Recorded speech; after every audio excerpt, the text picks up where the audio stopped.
The first technique that I'd like to address can be thought of as the letter I's.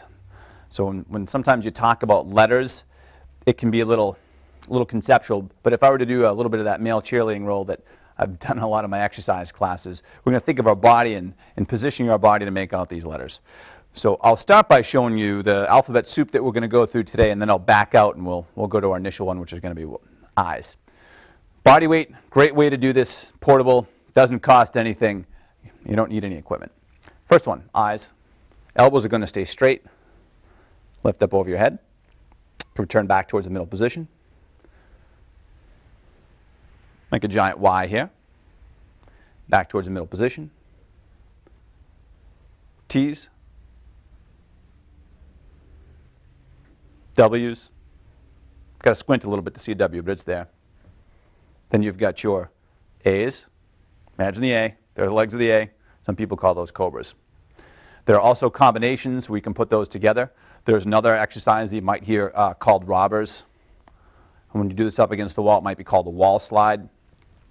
We'll be going through these today from the standing position against the wall, face down on a table, face up when appropriate, and using a stability ball.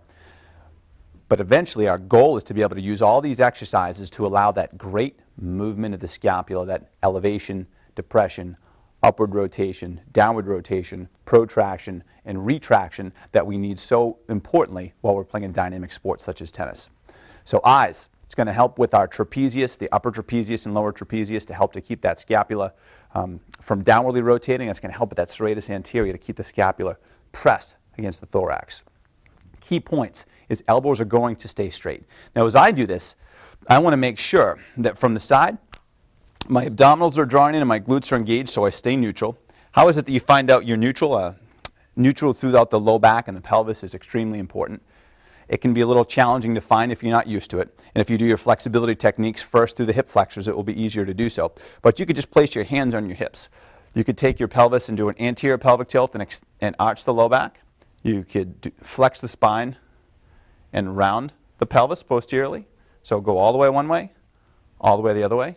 And then if you want to throw in the Beyonce in the back, if you like it, then you should. I promise I won't sing anymore. But if you like the Beyonce right there, you can throw the hips around a little bit. But the key point, all the way one way, all the way the other way, find somewhere right in the middle. We should have that small, subtle curve in the low back, that lordotic curve that should match that lordotic curve in our cervical spine. So that natural curve on each side, the abdominals are gently engaged, the glutes are gently engaged to help hold us stable. In this exercise, pelvis, low back, thoracic spine stays still.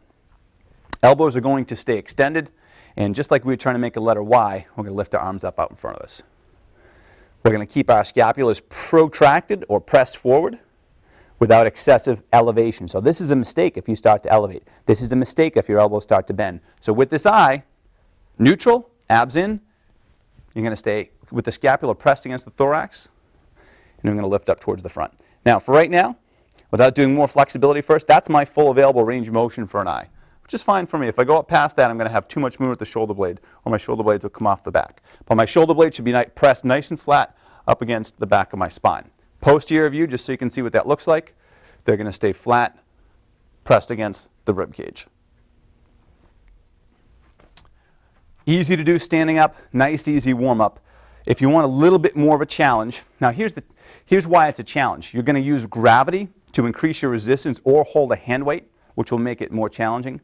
For some people, this is a little bit easier because I'm going to lie on a table that will take some of the core stabilization challenge out of it, so they don't have to worry about holding as much still. Let's go ahead and we'll hop on there.